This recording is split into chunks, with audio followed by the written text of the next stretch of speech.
Kehidupan Anda yang sekarang dari sperma. Sperma itu andekan seperti itu, orang sanggup nggak menjadikan manusia. Misalnya masih wujud sperma terus dikatakan ini nanti kelayaban di Korea. Masih sperma, masih mani itu, masih mani yang menjijikan. Terus saya ginikan, ini itu bisa nanti ke Korea kelayaban. Percaya nggak? Ini nanti kumisen jenggoten. Lama-lama dia berdoa, ya Allah, buat saya dikasih rezeki agak butuh kerja.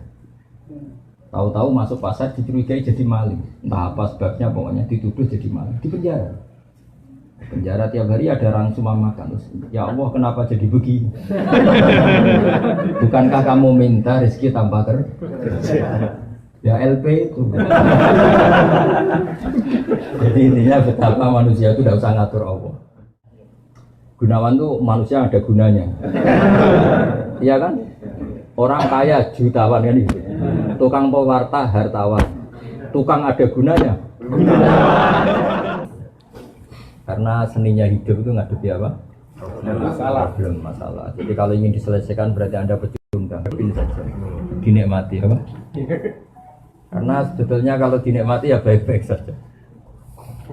Karena dunia ini diciptakan Allah liyabluwahum ayyukum ahsanu amala. Jadi kalau kamu sedang rukun sama istri itu biayanya mahal. Karena kalau rukun itu minta belanja macam-macam. Kalau sedang dicuekin gineng juga repot. Masa suami kok neng dibiarin dicuekin. Enak mana ya? Rukun berbiaya sama dineng kecewa. Gak ada pilihannya hidup ya, hanya dua itu. Enak miskin dilihat tetangga, apa merantau gak jelas gak konangan tetangga. Gak ada pilihan hidup. Sayang katanya kiai besar aja tidak punya pilihan, diatur-atur sama MC macam-macam. Tapi ya ridho saja saya, karena hidup itu gak banyak apa. Gak banyak apa. Ini saya ngaji Yasin saja yang sering saya baca. Jadi saya minta dari ngaji malam ini sampai berpikir secara cerdas, berkelanjutan. Di antara yang diceritakan di surat Yasin itu ada ayat wa ma liyala a'budul ladzi, ayo dibaca. Wa ma liyala a'budul ladzi faqarani wa ilaihi turja'un.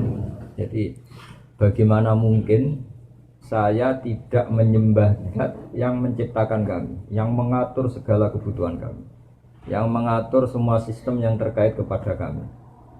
Wa ilaihi turja'un, toh pada akhirnya kita hanya dikembalikan ke Dia, ke Allah Subhanahu wa ta'ala. Misalnya gini, Anda hidup itu butuh apa coba? Yang jomblo butuh nikah ya? Terus istri kamu atau calon istri kamu itu bisa saja sudah mati sekarang. Tapi Allah bisa menciptakan lagi insya Allah ya. Katanya teman saya gitu, kalau ada Joko tua digojok gitu, calon istri kamu sudah mati. Nah ini cerita singkatnya gini ya. Ada 3 utusan Nabi Isa di salah satu kampung yang namanya masyhur, namanya kampung apa? Antioquia apa?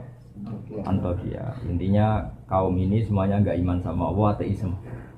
Mirip orang Korea gitu, kira-kira itu ateis. Kemudian ada satu petani yang iman, yang cara berpikir kita ini bagaimana mungkin kita ini tidak menyembah Zat yang menciptakan kami. Kira-kira sang raja yang minta disembah itu pencipta apa enggak? Enggak kan? Fir'aun juga enggak, Yesus juga enggak. Semua selain Allah tidak berstatus pencipta. Kalau sama-sama nyembah, ya nyembah yang menciptakan. Makanya kata beliau, kata Habib An-Najjar, wa maliyah la a'budul ladzi fatar. Bagaimana mungkin saya tidak menyembah Zat yang mengatur kami, yang menciptakan?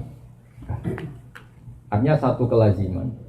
Kita terima kasih sama orang tua saja kelaziman. Terima kasih sama bos yang menggaji saja kelaziman. Sama teman yang menolong saja kelaziman. Apalagi sama Allah yang menciptakan kita. Tentu kita menyembah Allah adalah satu kelaziman, satu keniscayaan. Maka kata beliau wa maliyah la a'budul ladzi fatar. Bagaimana mungkin saya tidak menyembah Zat yang menciptakan saya? Toh wa ilaihi turja'un, pada akhirnya kita kembali kemana coba? Sama nyari uang kayak gini ke Korea, ada yang jadi presiden, ada yang jadi macam-macam. Pada akhirnya hanya kembali kepada Allah Subhanahu wa ta'ala. Dan ketika kita kembali, gampang saja bagi Allah. Zaman sekarang sampai hidup, bisa ngatur nyawa Anda enggak? Enggak kan? Kamu ingin hidup apa enggak? Enggak kan? Tahu-tahu hidup. Ingin punya hidung pesek apa Bang? Bang, tahu-tahu. Ingin punya istri solihah yang enggak cerewet enggak? Ingin. Tahu-tahu. Ingin dicintai apa mencintai tapi tidak kesampaian? Enggak, inginnya. Ingin dicintai apa mencintai tidak kesampaian? Dicintai. Tapi tahu-tahu mencintai dan tidak kesampaian.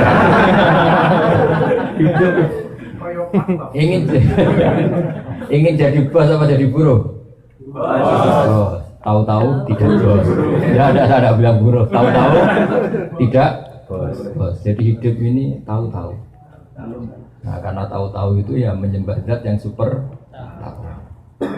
Jadi tauhid itu dimulai dari kalau zaman sampean ngaji, ini namanya siapa tadi yang montong yang itu? Siapa? Ini tetangga saya ini. Apa diangkat jadi wali? Tapi nanti butuh persetujuan para wali-wali ini. Wali apa? Wali murid. Jadi hidup itu dimulai kalau kita zaman dulu ngaji apa istilahnya apa? Masya Allahu kana wa ma lam yasa lam yakun. Apa yang digadaki Allah pasti terjadi, yang tidak digadaki pasti tidak.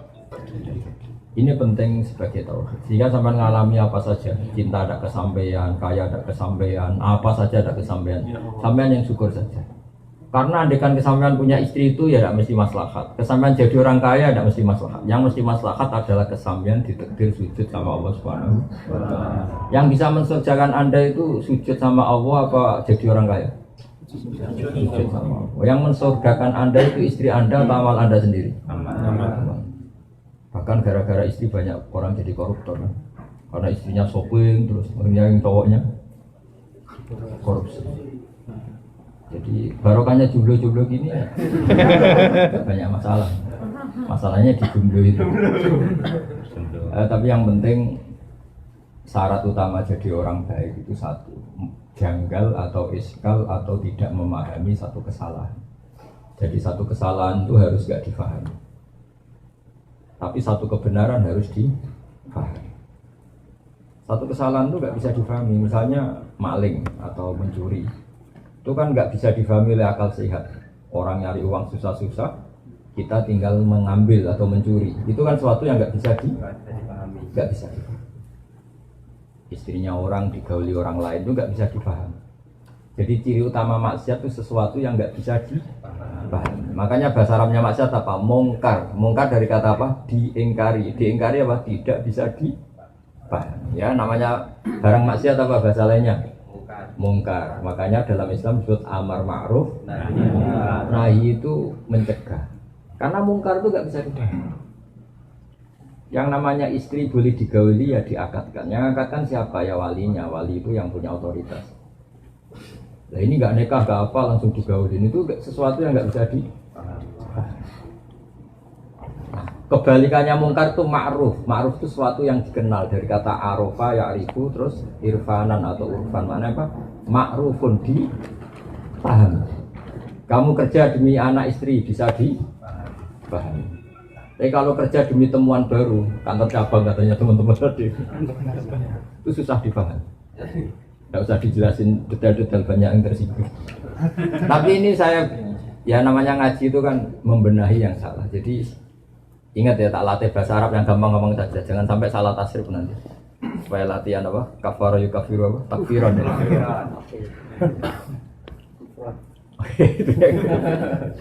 Jadi yang dikatakan ma'rufun sesuatu yang dipahami atau dikenal, mudah dikenal oleh akal. Kayak sedekah itu kan mudah dikenal oleh akal, namanya empati sama orang lain. Kita tadi berkawan sama orang Korea juga mudah dipahami oleh akal karena kita tamu di Korea. Terus tadi ada Pak polisi, ada agama-agama lain menyambut kita. Itu mudah dipahami. Tapi kalau kita datang di negara orang kemudian ngendah yang punya rumah, ganggu yang punya rumah, itu bisa dipahami enggak? Jadi agama ini datang dengan kemakrufan, sesuatu yang mudah dipahami, dan agama ini menolak yang enggak mudah dipahami. Disebut apa? Mungkar. Ingin kaya enggak kerja, itu mudah dipahami enggak? Apalagi merdukun. Itu enggak mudah dipahami. Nggak gampang minta istri cantik, mudah dipahami nggak? Nasi. Miskin punya istri 4, bisa dipahami nggak? Takdir. Jadi agama itu mudah, karena maknanya agama itu mudah di.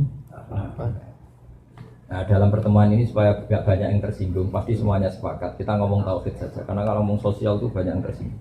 Meskipun tersinggung itu bagus, supaya evaluasi. Nah, yang mudah difahami, kalau kita memuja siapa? Ya memuja zat yang kita pasti kalah.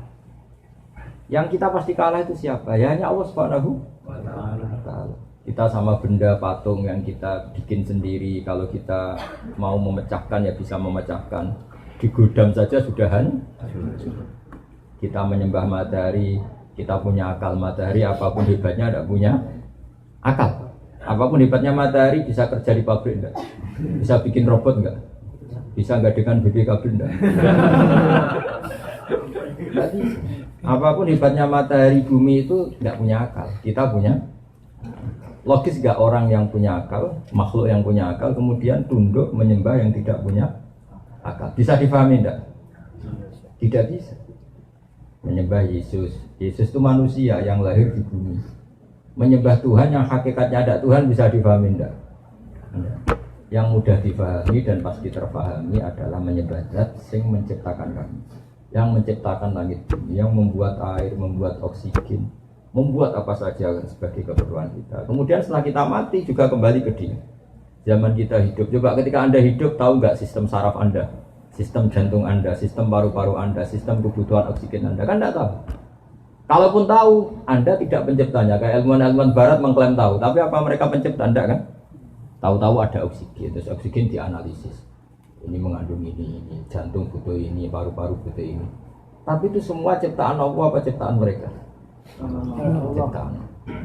Ketika menyembah zat yang mengatur itu semua, namanya ma'ruf, mudah dipahami. Paham ya? Maka kalau disuruh menyembah selain Allah, itu sesuatu yang nggak bisa dipahami. Maka kata Habib An-Najjar, wa maliya la a'budul ladzi fatarani. Bagaimana mungkin saya tidak menyembah zat yang menciptakan? Artinya tidak mungkin dalam kehidupan kecuali apa? Menyembah zat yang menciptakan itu yang baru benar, baru ma'ruf, bisa dipahami. Kemudian kita menyembah atau membela sesuatu yang tidak ada, itu yang nggak bisa dipahami. Seperti ateis. Pokoknya alam ini nggak ada penciptanya, tahu-tahu ada. Bagaimana mungkin bumi yang segede ini tahu-tahu ada? Yang mengadakan siapa? Ya tidak ada. Tahu-tahu ada. Itu ilmu apa? Ilmu kok tahu-tahu?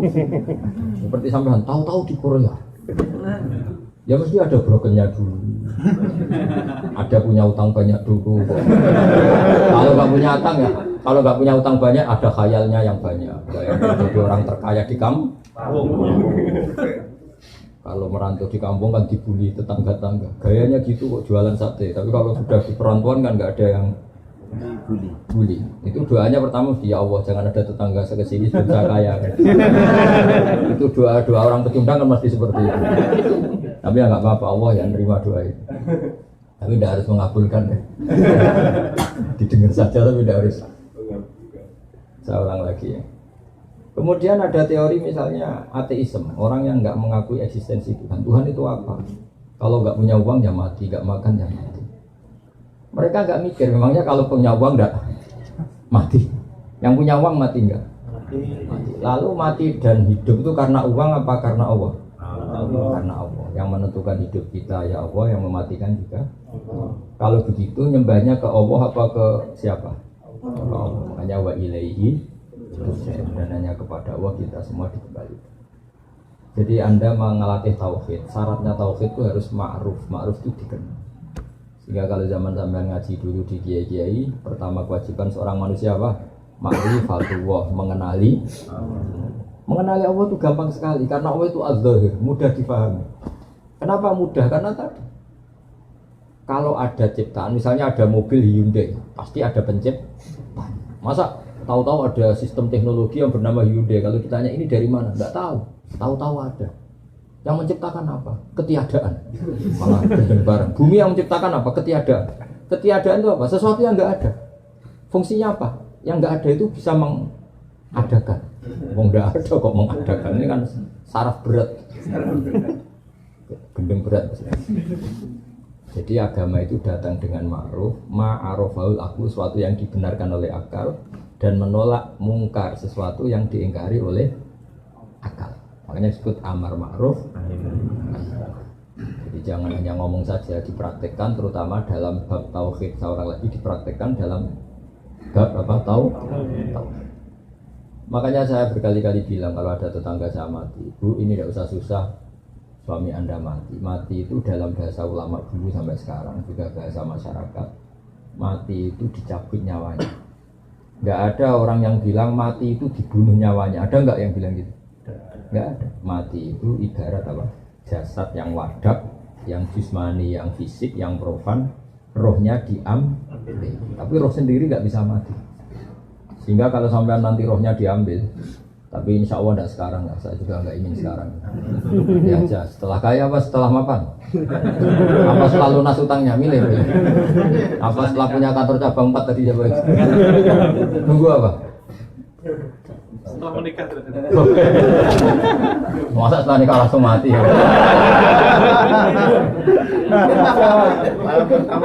Kalau setelah mapan juga kasihan, baru mapan langsung mati. Apa setelah miskin? Sudah mati dulu miskinnya kan sudah dulu nyatanya tidak mati sampai. Nah misalnya nyawa Anda diambil, ini semua ulama sepakat dan masyarakat juga sepakat. Mati itu namanya nyawa diambil, dicabut. Berarti roh sendiri itu tidak mati. Kemudian diambil ke alam baka. Yang kalau difilmkan katanya ada gentayangan, ada yang tidak macam-macam lah versi itu. Yang jelas kita berkeyakinan roh itu kemudian menikmati doa yang kita kirimkan. Jadi mbah-mbah kamu kalau sampai doakan dari Korea itu tetap sampai. Jangan sampai protes. Malaikat Korea masa tahu bos. Saya sudah bilang tadi ngaji saya kan sudah bilang Korea itu tetap buminya Allah Subhanahu. Ditata oleh malaikatnya Allah Subhanahu Wa Taala. Yang menciptakan air di sini memangnya orang Korea, tetap Allah Subhanahu. Sistem malaikat di sini juga sama dengan sistem malaikat yang di Sragen, yang di Solo Tigo sama. Enggak tahu saya pakai bahasa apa di sini, pakai bahasa Korea apa bahasa. Tapi sistem malaikatnya. Sehingga karena kita tidak tahu cara kita hidup, juga enggak tahu cara kita mempertahankan kehidupan. Setelah kita mati juga harus menyerahkan itu sama yang punya otoritas kematian, yaitu namun Allah Subhanahu. Kalau hidup kita tidak sebagai penyebab kehidupan. Kalau kita punya mata juga tidak penyebab kita punya mata. Kita punya jantung juga kita tidak penyebab punya jantung. Semua itu karena dikehendaki Allah Subhanahu. Maka nanti setelah kita mati tidak usah iskal, tidak usah janggal. Wah sudah jadi debu, jadi tulang belulang masa hidup lagi. Karena kalau Anda menyoal itu berarti Anda menyoal kehidupan Anda yang sekarang. Kehidupan Anda yang sekarang dari sperma.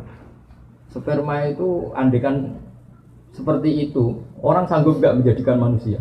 Misalnya masih wujud sperma terus dikatakan ini nanti kelayaban di Korea. Masih sperma, masih mani itu, masih mani yang menjijikan. Terus saya ginikan, ini itu bisa nanti ke Korea kelayaban. Percaya nggak? Ini nanti kumisen jegoten.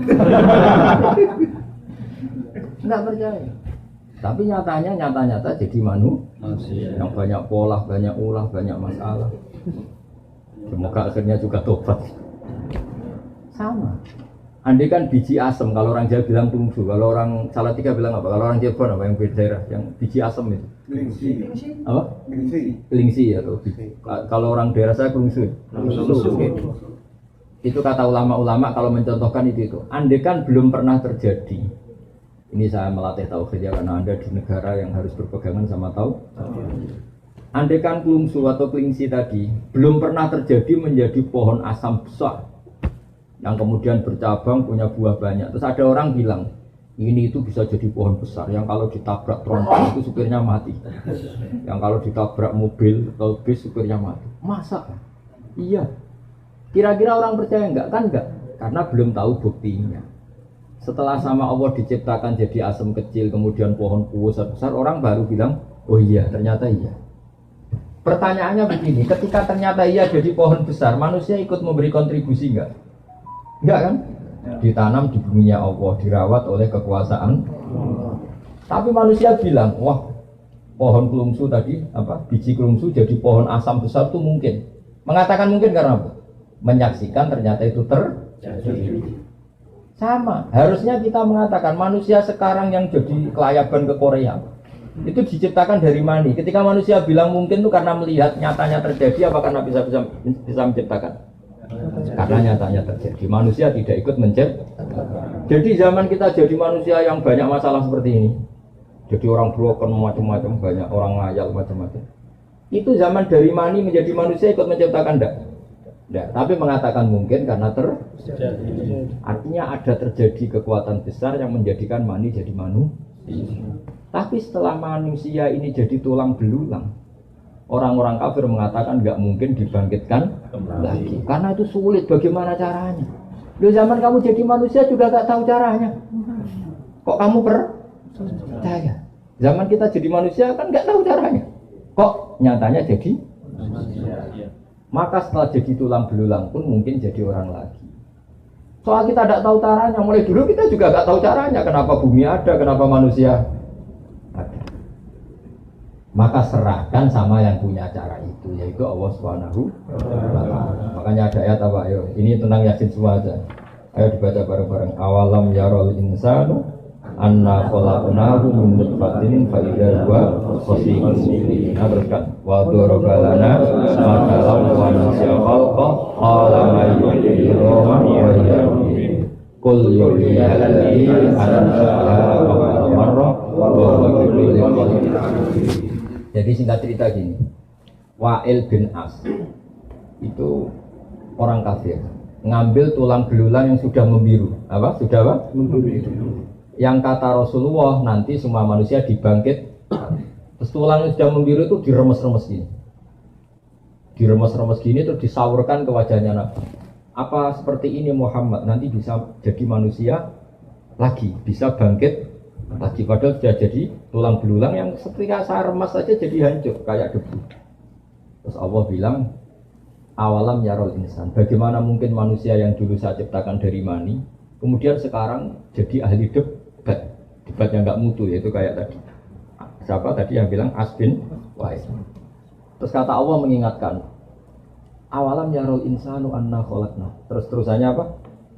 Qul yuhyihal ladzi ansha'aha awwala marrah. Manusia kok tidak ingat ketika jadi mani itu kira-kira orang kafir seluruh dunia dan belum pernah terjadi kalau mani jadi manusia. Tahu lagi, andai kan belum pernah mani itu jadi manusia. Kemudian saya bilang, mani ini loh nanti bisa jadi manusia yang bisa ke Korea kemana. Orang percaya enggak? Tidak. Tapi kenapa percaya? Karena nyatanya terjadi. Dan ketika terjadi, manusia memberi kontribusi apa enggak? Enggak kan, murni takdirnya Allah. Nah, karena Allah bisa membuktikan mani jadi manusia, maka Allah pula yang akan mampu dan pasti mampu mengembalikan tanah yang sudah tadi dari tulang belulang manusia menjadi manusia lagi.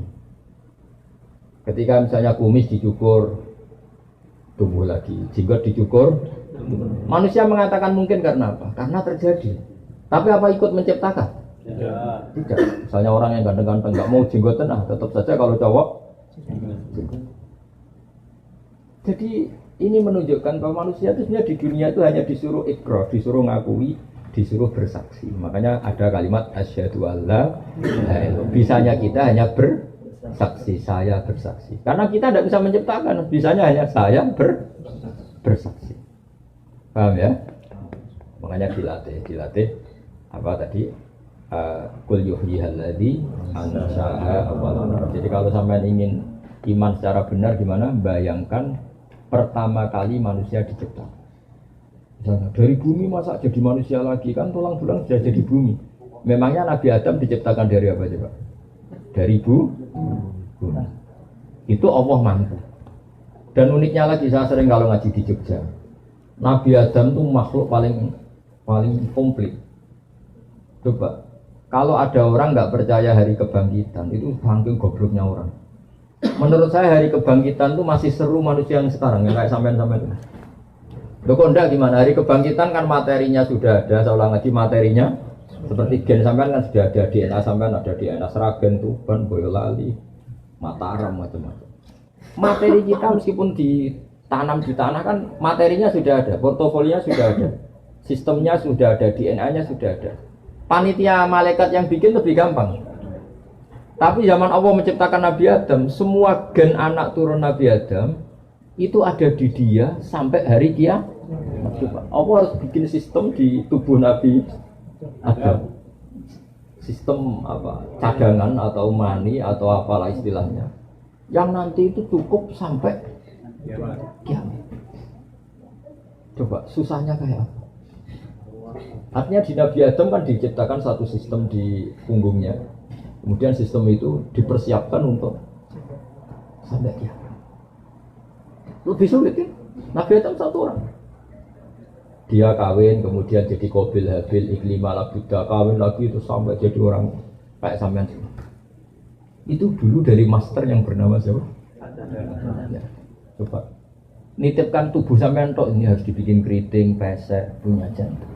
Dititipkan di satu zigot atau di satu sel yang kecil sekali. Padahal sel yang kecil sekali ini nanti jadi manusia yang polanya seperti ini.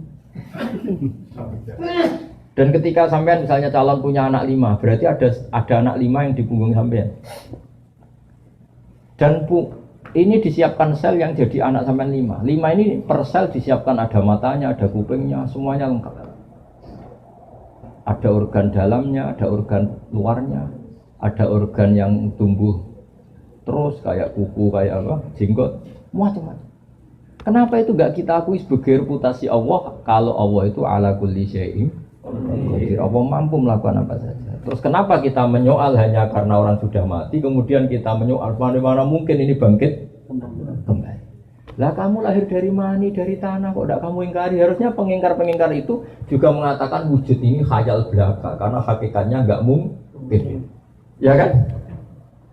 Kan sama-sama enggak mungkin kalau dalam ukuran otak manusia. Karena sering terjadi dan terlihat, mereka mengatakan mungkin. Tapi ketika mengatakan mungkin, manusia pun tidak ikut menciptakan. Itu makanya Allah mengingatkan, Qul yuhyihallazi anshaha wa lam yara. Kalau Allah dari awal mampu menciptakan mani jadi manusia, ya nanti Allah pula yang mampu menciptakan tulang belulang jadi manusia. Ya, jadi saya mohon sekali tauhidnya dijaga. Nah, logika seperti ini itu arafahul aql. Misalnya Hyundai atau Kia atau Mercy bisa bikin mobil mewah dengan sistem yang canggih. Barang mobil itu tabrakan riak, kamu bilang, wah ini pabriknya tidak bisa mengembalikan lagi. Itu aneh nggak pikiran seperti itu? Kalau pabrik sudah canggih, masa kecelakaan terus dibilang nggak mampu mengembalikan lagi, kan jadi aneh kan? Mau bikin yang sedetail itu bisa, apalagi ini tinggal ngencengkan lagi kan gitu kira-kira. Kan lebih gampang. Karena kalau sudah kamu sifat, wah pabrik ini hebat bisa bikin mobil yang canggih, tentu akan mudah mereparasi kalau ada kerusakan. Sama, Allah mudah saja mereparasi Anda setelah kematian. Bahkan nanti setelah Anda masuk surga direparasi ulang. Hidungmu ditata lagi, semua wajah kamu Makanya teman saya kalau guyon gini, Gus Pak tahu nggak kenapa para nabi itu ganteng-ganteng? Kenapa? Ini teman saya agak beli. Kenapa? Karena Allah nggak ingin capek-capek. Kalau Nabi jelek, Nabi kan pasti ahli surga. Natanya kelamaan. Ahli surga kan harus ganteng. Karena Nabi itu pasti masuk surga. Sudah didesain ganteng sekali. Supaya rubahnya tidak banyak. Tapi kalau orang beli-beli kadang salah, keriting, udah nomor. Urip bisa ngeramen itu. Itu nanti kalau jadi orang soleh itu ngerenovasinya agak sulit. Tapi kalau masuk neraka kan gambarnya cemplung gitu. Tapi tidak, semua orang berhak soleh, gampang saja. Kalau orang renovasi mereparasi ya kun kayak keritingnya jadi bagus, pendeknya ditinggikan, peseknya ditata semua. Kalau ditata peseknya kok jadi bangkit, wajahnya tetap gitu kan malah kayak Pinocchio, jadi tetap ditata. Jadi ini penting ngaji tauhid ya. Saya ulang lagi ya, Islam itu datang dengan apa? Amar ma'ruf. Yang namanya mungkar itu angkarohul akal. Akal sehat itu menolak. Kayak tadi misalnya, alam ini dimulai dari ketiadaan. Jadi pencipta alam adalah ketiadaan. Masa sesuatu yang tiada punya faktor, punya sebab sebagai pencipta? Itu enggak masuk akal. Tentu alam ini ada karena ada pencipta. Nah pencipta itu menurut kita adalah Allah Subhanahu wa Ta'ala. Maka pencipta ini status utamanya apa? Wujud. Ya, di mana-mana pencipta statusnya harus wujud. Maka mulai kecil kita diajari apa? Wujud. Namanya pencipta sama yang diciptakan dulu mana? Dulu pencipta. Makanya pertama setelah wujud tidak, dia harus zat yang terus kedua harus sifat ketiga harus baqo, harus abadi. Karena kalau Tuhan itu superior hebat kemudian dia ada abadi berarti keok kalah. Kalau Tuhan kalah itu kan aneh. Masa pencipta mobil kalah sama mobilnya, terus dikejar-kejar mobilnya lebih pintar timbang yang mencipta, ini kan jadi aneh. Tetap penciptanya yang bisa mengatur mobil ini, dimatikan, dirongsokkan, dibuang, terserah yang menciptakan. Mobilnya tetap objek, penciptanya tetap subjek. Allah selamanya subjek yang mengatur kita semua, yang menghancurkan kita, yang menata kita. Allah tidak akan menjadi objek makhluknya. Apa? Allah tidak akan menjadi objek makhluk. Allah selalu jadi subjek makhluknya. Makanya disebut Al-Khaliqul Mukhtar. Allah pencipta yang bisa melakukan apa saja sesuai yang diinginkan. Ya, istilahnya yaf'alu ma yasha. Apa? Yaf'alu ma yasha. Jadi wujud, qidam. Terus keempat, mukhalafatul lil wajib. Allah itu beda dengan makhluk. Kalau makhluknya makan cari uang, Allah tidak perlu makan, tidak perlu cari uang. Dan Allah tidak butuh makan, tidak butuh tidur. La ta'khudhuhu sinatu. Karena kalau Allah tidur, kalau kamu mau nakal, misalnya mau selingkuh, nunggu tidurnya Allah dulu. Kacau. Jangan sekarang, Allah masih bangun. Kacau nggak punya Tuhan gitu. Kacau. Maka sifatnya Allah la ta'khudhuhu sinatu. Allah tidak pernah kantuk, juga nggak pernah tidur. Karena Allah itu mukhalafatul. Terus sifat berikutnya apa? Qiyamuhu. Allah itu berdiri dengan dirinya sendiri tanpa butuh yang lain. Allah tidak butuh. Kalau sampai ingin kuat kan harus makan. Kalau ingin fresh harus punya uang. Banyak kebutuhan Anda ini. Kalau ingin tidak jomblo butuh pasangan. Kalau pasangan butuh yang tertipu. Karena kalau sadar mungkin tidak mau. Makanya kalau ada orang cantik dapat orang jelek, kata bapak saya, itu kemungkinannya dua. Yang cowok punya sesuatu, atau yang cewek agak ada sesuatu. Rada-rada. Tapi Allah tidak butuh itu semua. Karena Allah harus qiyamuhu. Terus sifat berikutnya apa? Wahdaniyah itu Allah sendiri, nggak tersaingi. Dalam apapun nggak tersaingi.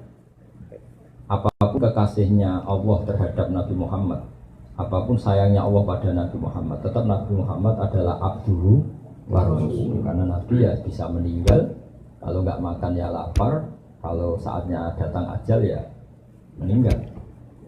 Makanya Nabi dikatakan innaka mayyitu wa innahum mayyitun. Kemudian ya kalau bangkit dari kubur ya karena dibangkitkan. Itu beda dengan Allah, memang nggak pernah mati. Apa nggak pernah mati? Karena Allah itu qiyamuhu, wahdaniyah, terus qudrat, iradat, terus. Jadi logika-logika itu tanamkan sehingga kamu iman dengan kebenaran yang kalau ada paham yang menyesatkan kita menolak. Itu disebut wa maliya la a'budul ladzi fatarani wa ilaihi turja'un. Bagaimana mungkin dalam hidup ini kita tidak menyembah zat yang mengatur kami, toh pada akhirnya kita hanya kembali kepada Tuhan. Jadi kita menyembah Allah karena mengatur kami, dan pada akhirnya kita hanya kembali ke Allah Subhanahu wa Ta'ala. Tidak kembali ke akal kita, tidak kembali ke pikiran kita, tapi hanya kembali kepada Allah Subhanahu wa Ta'ala. Seperti sampean misalnya bayangkan jadi orang kaya terus bahagia. Apa faktanya nanti pasti demikian? Tidak mesti. Kadang setelah jadi orang kaya malah nyesal. Misalnya gini, banyak ini ceritanya. Ada suami memanjakan istrinya, minta apa saja dituruti. Minta mau rumah mewah dituruti. Kulkasnya harus mewah, mobilnya harus mewah. Lama-lama istrinya mikir, rumah mewah, mobil mewah, yang enggak mewah suami saya. Lama-lama kepikiran ganti suami. Karena enggak, istrinya yang ingin ganti, karena tadi minta rumah mewah diturutin. Kalau rumah mewah pantasnya apa? Kulkasnya mewah, mobilnya mewah, karpetnya mewah. Tapi suaminya tuh pesek pendek. Lama-lama yang perlu dipikirkan, Yang kurang mewah satu. Kalau kamu ngalamin gitu atau kobalah minna. Kita tidak pernah tahu. Ini barokahnya kamu miskin, pas apa? Rumah jelek, rezeki jelek, semua jelek. Maka istri kamu mikir sudah nggak perlu diganti, sudah pas semua ini. Maksudnya kita tidak pernah tahu. Kadang yang miskin juga bahagia karena serasi semua, Pak. Serasi semua. Ya ini cerita saja guyon, tapi Anda supaya tidak mengimani pikiran Anda yang kamu bayangkan itu tidak mesti masalah. Makanya kalau di kitab tasawuf itu ada guyonan, di kitab hikam pernah dengar tuh namanya kitab hikam, itu kitab tasawufnya ahli sunnah apa? Jadi semua kiai alim tasawufnya ngikuti kitab apa? Hikam. Selain kitab Ihya, kitab apa? Kan ada beberapa kitab tasawuf yang paling populer diantaranya Ihya. Kemudian itu dijabarkan oleh Sayyid Abdul Haddad jadi An-Nasoih Adi Niyah apa? An-Nasoih Adi Niyah. Terus dijabarkan termasuk macam-macam lah oleh kitab. Ada seorang wali itu tukang manol, hamal itu tukang manol. Jadi dia itu wali betul, tidak kayak sampean. Sampean ini baru jadi wali ini sudah kerja jauh-jauh kok jadi wali. Dia itu tukang manol, hamal. Karena dia wali setelah dapat itu tukang manol ngangkatin barang dari pasar ke kendaraan. Karena dia wali itu, ya Allah, saya ini hanya butuh makan satu piring. Yang penting saya dapat makan satu piring terus pulang mau ibadah. Tiap hari gitu. Kalau dapat opan, kalau uang sekarang, kalau satu piring di sini berapa won? Punya satu makan satu hari 10.000 won. Kalau di Indonesia berapa? 150. Enggak lah, makan sehari kalau di Indonesia 50. Enggak, kalau makan apa saja kamu di sini kok mahal? Kalau uang di sini berapa? 10.000. 10.000 sama dengan 100.000. Ya jangan, berarti contohnya di sini jangan. Ya kalau di Indonesia makan 50.000 sudah. Berapanya? Odeng. Kalau di Gunung Kidul sudah dapat belalang banyak.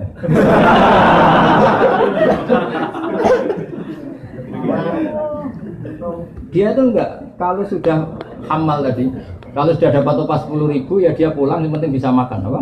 Bisa. Singkat cerita dia ngeluh, ya Allah saya ini wali engkau. Ingin saya kalau sudah makan langsung masuk masjid ibadah. Jadi dia kalau sudah dapat uang 10.000 makan terus masuk masjid apa? Ibadah. Lama-lama dia berdoa, ya Allah, buat saya dikasih rezeki agak butuh kerja. Tahu-tahu masuk pasar dicurigai jadi maling. Entah apa sebabnya, pokoknya dituduh jadi maling. Di penjara.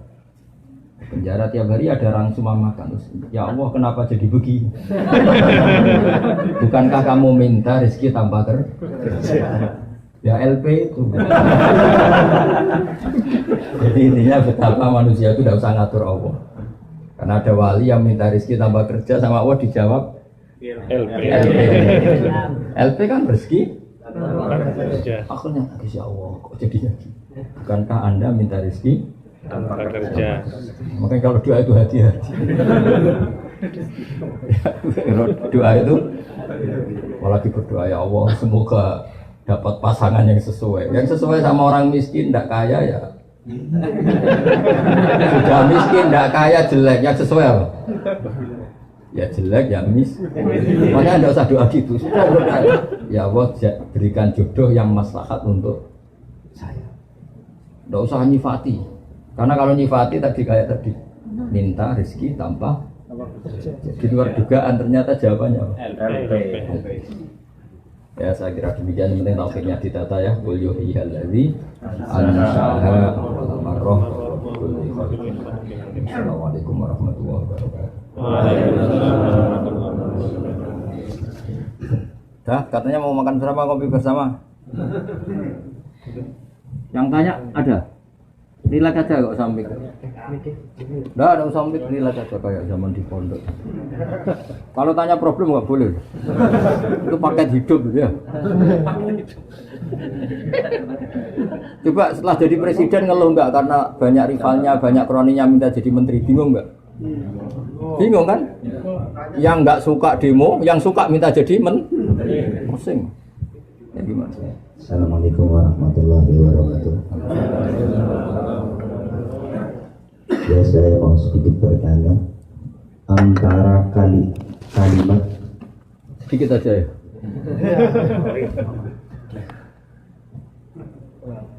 Antara kalimat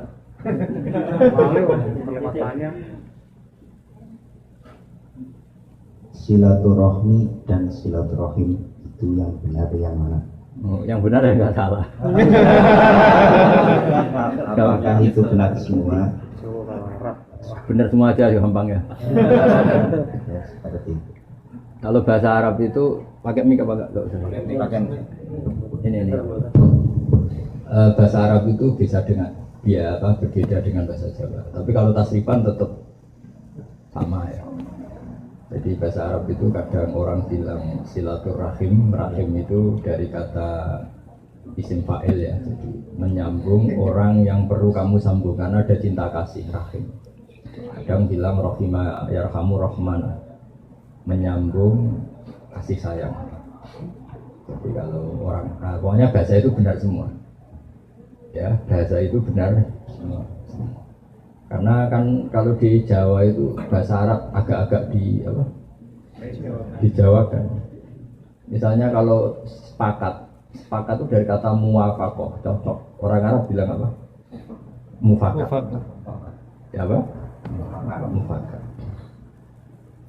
Parah lagi bahasa Jawa itu bahasa Solo sama Jogja. Sudah makan, sampun bakdo. Sampun itu ya sampun, bakdo bahasa Arab bakdo itu maknanya apa? Jadi kalau diterjemah sampun bakdo ya sampun. Terus parah lagi bahasa itu anak sekolah ning madrasah. Madrasah itu terjemahnya. Jadi kalau anakmu sekolah di mana? Di madrasah. Mana nih ya sekolah. Sekolah. Tapi orang Indonesia punya versi kalau dibilang madrasah itu ngaji. Kalau sekolah itu umum. Tapi kalau sama ditanya, terjemahnya madrasah apa? Sekolah. Islam. Bilangnya kan madrasah kok. Jadi bahasa itu kalau mengalami peluluan itu karena mengalami transformasi luas macam-macam. Ya jadi itu ringan saja ya karena tadi silaturahim maupun silaturahmi secara bahasa itu sama. Yang penting maknanya itu menyambung unsur rahim, yang lokal ya keluarga dekat, yang agak jauh ya saudara Islam, yang paling agak jauh tapi harus dilakukan bedakan. Makanya kata Nabi itu silaturahim itu ada 3. Ada orang yang punya 3 hak. Pernah dengar tuh orang yang punya 3 hak, yaitu dia keluarga kamu, dia tetanggamu, dia seagama dengan kamu. Itu punya 3. Misalnya saya bertetangga dengan adik saya, berarti adik saya punya berapa? 3 hak. Hak tetangga, hak rahim, hak seagama. Terus ada yang punya 2 hak saja, hak tetangga dan seagama. Ada yang haknya 1 tok, kayak kamu di Korea ini sama orang-orang non muslim itu tetap harus baik karena apa? Hak bertetangga. Itu semua juga dikatakan silaturahim. Karena rahim itu kalau dihitung Nabi Adam, kenal tuh sama Nabi Adam? Sama banyak kok lupa, kenal? Nah itu berarti kalau dihitung Nabi Adam kan semuanya saudara. Setelah ada perbedaan agama, negara, terus sejarah, macam-macam, terus kayak nggak saudara, kayak Korut sama apa? Tapi tadi selagi masih mungkin semuanya itu diarahkan ke perdamaian karena agama ini suka apa? Wa in janahul salmi fajnahilaha wa tawakkal ala Allah. Kalau ada kelompok lain minta damai, kamu harus setuju karena agama ini dikawal dengan apa? Ya itu sama. Terus yang lain tanya, yang penting jangan problem kehidupan, itu nggak akan selesai bawaan itu.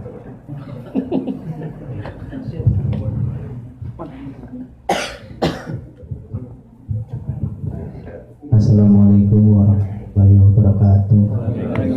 Semuanya mana ngapak ya? Cilacap. Iya, pakai iya yang ngapak. Pakai bahasa Cilacap aja. Kalau bahasa Indonesia enggak tak jawab. Pokoknya kalau bahasa Indonesia enggak usah dijawab ya. Ya. Dan pakai bahasa kasarnya enggak boleh, bahasa halus. Bahasa Cilacap kayak kepriben lah, bocah gitu. Kepriben. Dari kafe weh. Kepriben.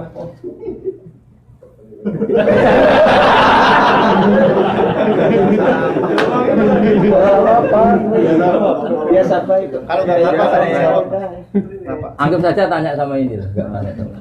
Ya sudah sebisanya. Takon buat. Ya wis oleh ngono. Naik ngaji nang YouTube apa entuk pahala? Kentul.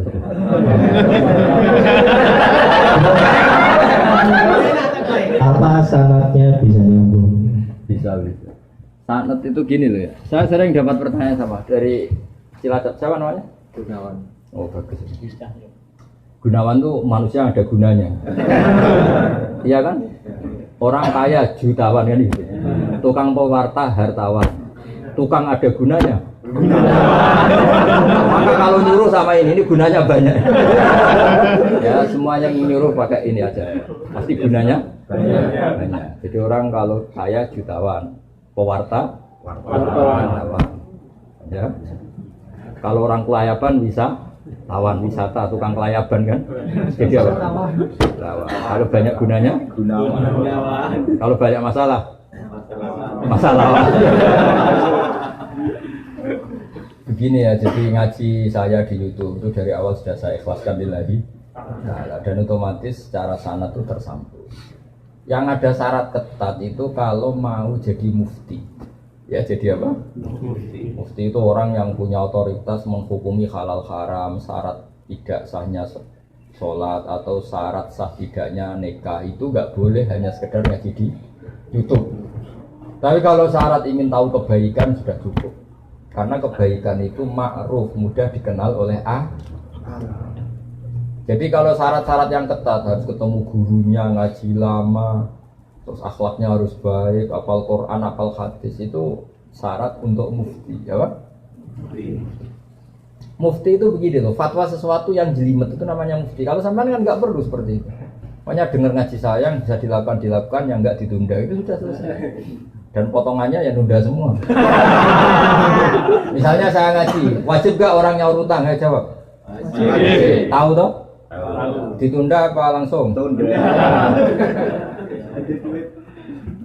Ketika kangen keluarga wajib gak terus ingin pulang atau ngirimin? Tapi ketika ada tadi kantor cabang gitu pikirannya mulai macam-macam.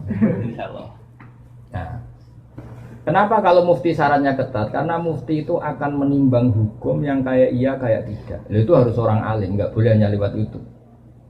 Saya beri contoh ya Mas Gunawan ya, kayak iya kayak tidak. Misalnya gini, saya beri contoh. Kerja di Korea itu baik apa enggak?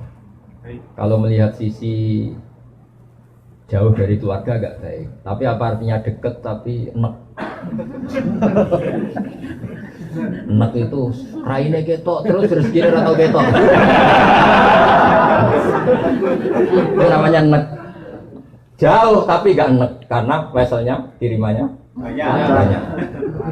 Lancar.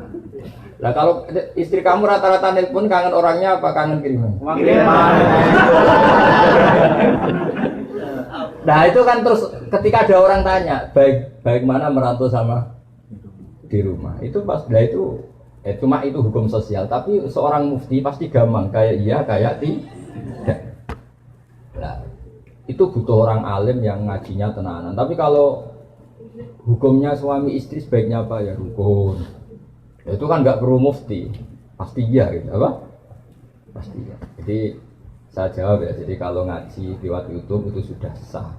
Cuma tetap saja nggak sah kalau sebagai mufti. Mufti itu menentukan hukum halal haram. Misalnya kamu marung di warung Korea yang terkenal misalnya masak babi, tapi yang kamu makan bener-bener telur atau ayam, hukumnya gimana? Mesti mufti itu mikir. Kalau melihat ayamnya halal, tapi paling digoreng di wajan yang sama, diletakkan di piring yang sama, dan mereka nyuci piring pasti tidak dengan cara Kalau melihat gitu kayaknya tidak halal ya. Tapi kalau melihat bisa saja, meskipun bisa saja pas jatah saya piringnya baru. Tapi meskipun kemungkinan itu entah. Tapi ya buat senam otak yang nggak mungkin dianggap mungkin saja. Tapi ini ya itu mufti. Misalnya sholat pesawat, hukumnya gimana? Kalau melihat waktu sholat ya harus sholat. Tapi melihat, kalau kamu sesuci misalnya, sesuci di pesawat itu wudhunya kira-kira sempurna enggak?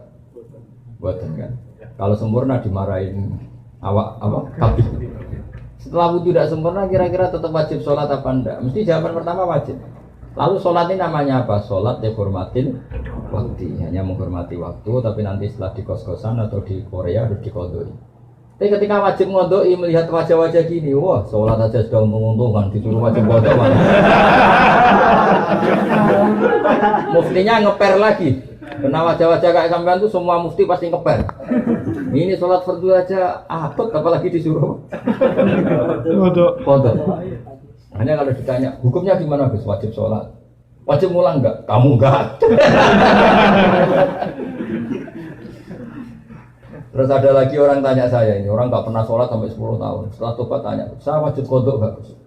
Tak lihat wajahnya itu kalau diwajibkan langsung nggak sholat. Akhirnya saya sebagai kiai ngakalin, ya sudah penting kamu sholat dulu aja lah, tidak usah tanya kodoknya.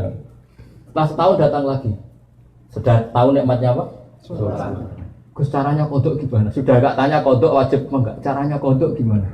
Saya bilang ya pokoknya tiap sholat kamu 2 kali aja, nggak usah langsung banyak apa? Tiap sholat 2 kali. Yang satu untuk sholat wajib hari ini, yang satu untuk nyaur utang yang dulu. Karena kalau langsung dihitung 10 tahun tuh sebulan kali 5, 10 hari aja berapa? 10 hari kali 5 waktu sudah 50. Berarti tiap 1 bulan 150. 150 kali 12 berapa? Banyak ya. Kali 10 tahun. Lihat raweh saja dia takut apalagi. Nah, wajibnya qadha itu sesuatu yang mudah dikenali.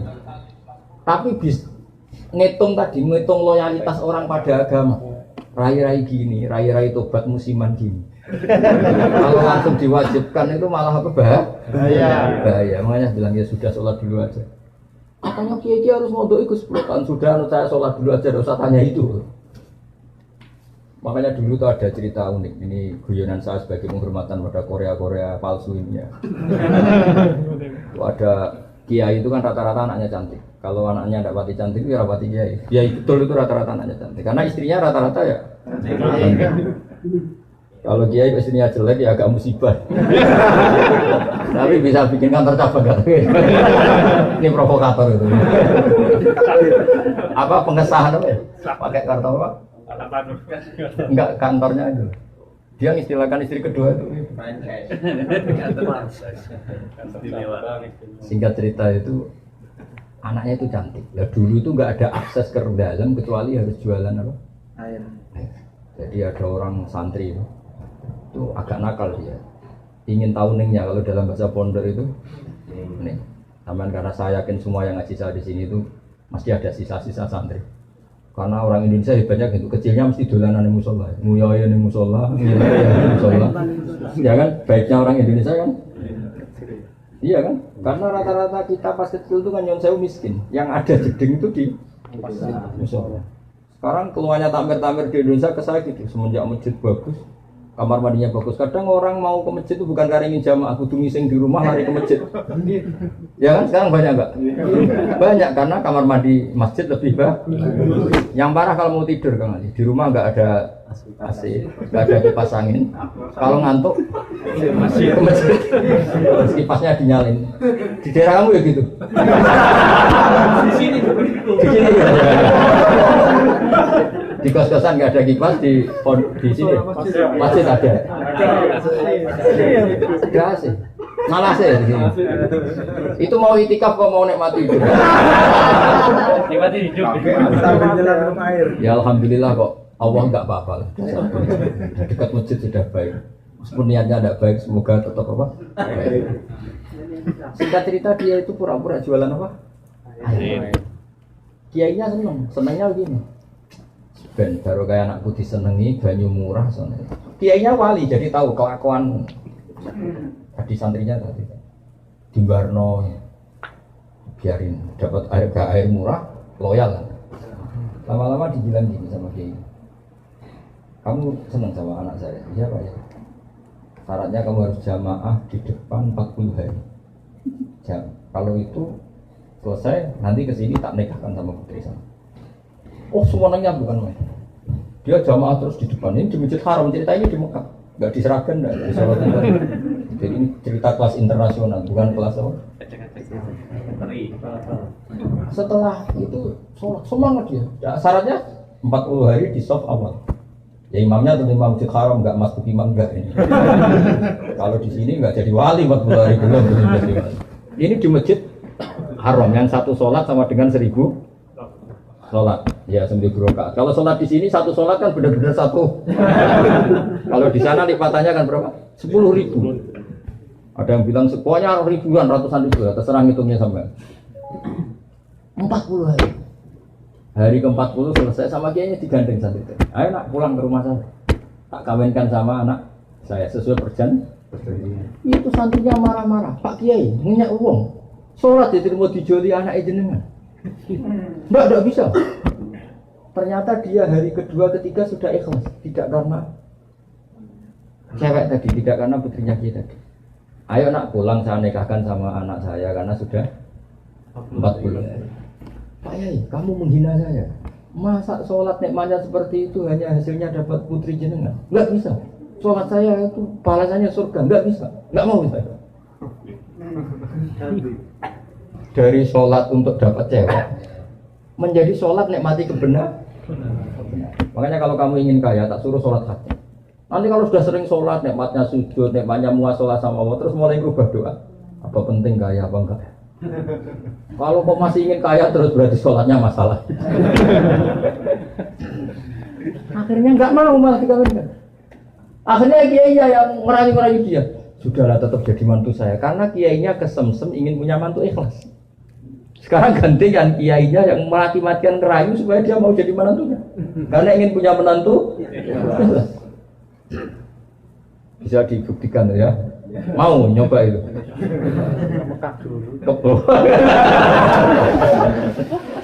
Nah, contohnya ada harus Mekah. Misalnya Anda ingin kaya, dijazahi, disuruh sholat saja. Lama-lama nanti Anda akan muhasabah, mengkoreksi doa Anda. Betul enggak, betul enggak. Nah, Anda suka cewek, mati-matian cinta mati. Setelah kamu sholat, nanti mesti ada alamat. Ternyata mimpi gambarnya angin topan. Saya pernah punya teman, sholat istikharah. Gambarnya itu angin topan. Ya macam-macam. Ya itu jadi itu artinya wasta'inu bisabri apa? Karena kita tidak pernah tahu yang maslahat untuk kita itu ke depan itu apa, kita tidak pernah.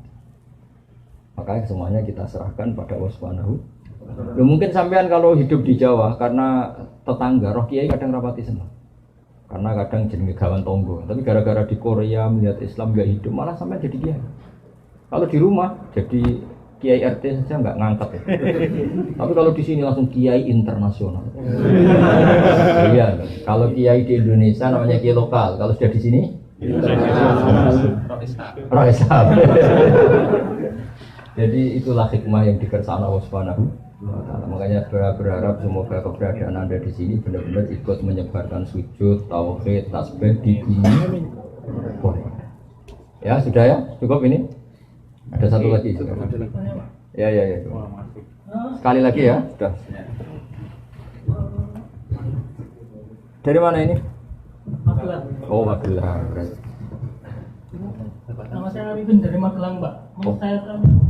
Saya tuh bingung dari dulu pengen tanya tapi syarat masuk surga itu apa harus Islam gitu, Pak? Oh iya. Iman. Karena kan kalau orang Kristen, Buddha, misalnya Yahudi pun kalau anaknya itu kan dari lahir juga suci gitu kan. Iya. Tapi orang tuanya kan ngajari yang menurut mereka benar. Jadi anaknya merasa itu yang paling benar gitu. Terus ngajari anaknya lagi. Iya. Nah, terus kalau yang masuk Islam, yang masuk surga Islam saja, berarti cuma berdasar bejo-bejonan gitu. Nah, saya beruntung lahir di keluarga Islam. Lah kalau saya Magelang lagi ya, Magelang. Kalau saya lahir di keluarga Buddha gitu gimana? Kan saya apes gitu. Nah, itu syaratnya itu gimana? Artinya jenengan pertanyaan ini sambil syukur ya. Iya. Ya, kalau sambil syukur tuh rileks, jadi gak marah-marah tanyain. begini ya, jadi untuk hal-hal seperti itu kita iman saja sama yang ditentukan Allah. Pokoknya yang masuk surga itu hanya yang Islam. Kemudian kita tidak usah nyoal detail-detailnya. Misalnya nyoal detail-detailnya itu lalu bagaimana orang yang ditakdir lahir di keluarga Kristen kemudian diajarin Kristen. Karena hakikat kita ini tidak pernah tahu. Yang kita ketahui dari kenyataan itu tidak ada 1%. Ya Mas Arifin seorang yang kita tahu dari kenyataan itu tidak sampai 1%. Bisa saja orang lahir di negara Islam, di keluarga Islam, gara-gara miskin, gara-gara terlantar, malah sama Islam denda. Ada yang lahir dari Kristen juga gara-gara trauma sama agamanya, kemudian menjadi Islam. Hanya anaknya orang Islam pasti Islam itu kan mainstream, anaknya Kristen pasti Kristen juga mainstream, umumnya saja. Tapi kan kita sebenarnya nggak pernah tahu. Nah dari tidak pernah tahu itu diharapkan manusia semua itu runduk sama Allah, tawadhu. Pada akhirnya semua itu wallahu a'lam. Tapi hukum formal, hukum syariat yang kita yakini adalah yang masuk surganya yang Islam. Kenapa demikian? Karena secara lahir kan gini. Misalnya ini begini. Presiden Indonesia itu siapa? Mas Arifin. Enggak, ini logika yang supaya bisa Anda terima. Presiden Indonesia sekarang siapa? Pak Jokowi. Kira-kira orang yang meyakini, yang meyakini Tuhan 3 itu bilang gini, Presiden Indonesia itu ada 3, Jokowi, Prabowo, dan Sandiaga. Orang yang seperti itu layak nggak dianggap sebagai warga negara yang baik? Tidak. Atau orang yang mengatakan Indonesia itu tanpa presiden, nggak ada presiden, ateis berarti kan? Jadi kenapa kita mengikuti syariat yang masuk Islam hanya orang Islam, yang masuk surga hanya orang Islam? Ya kira-kira sama dengan yang layak sebagai warga Indonesia yang meyakini ya banyak presiden itu satu lah. Yang sekarang ya Pak Jokowi.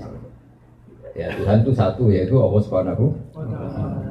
Jadi makanya saya bilang tadi, makanya terima kasih jenengan tanya ini supaya ada ganjil. Islam itu datang dengan kemakrufan, sesuatu yang mudah dikenal. Yang mudah dikenal apa? Yang layak jadi warga Indonesia yang yakin presiden itu satu, yaitu Pak. Lalu yang bilang presiden itu 3, Pak Jokowi, Pak Prabowo, Pak Sandi. Jangan langsung tidak dianggap orang Indonesia, dia tetap orang Indonesia. Ya istilahnya ya ditobatkan, diberi apa? Pendidikan, diberi apa? Penjelasan. Ya di sini fungsinya Rasul. Jadi hampir nggak ada di dunia sekarang, apalagi sekarang, orang yang nggak dengar Islam. Meskipun mereka diajari dengan agama masing-masing, apalagi sekarang Nyon Sewu ada sekolah perbandingan agama, ada TV, ada medsos. Sebenarnya mereka dengar. Jadi kalau mereka bilang nggak dengar sama sekali ajaran selain yang diajarkan orang tuanya, kira-kira bohong nggak? Bohong kan? Jadi gitu aja Mas Arifin ya, jenengan harus yakin bahwa yang berhak masuk surga hanya orang Islam. Yang lain-lain detail-detailnya semua kita tidak pernah tahu. Tapi kita punya logikanya. Misalnya kamu punya bapak kamu namanya siapa? Bejo. Enggak pernah celoko.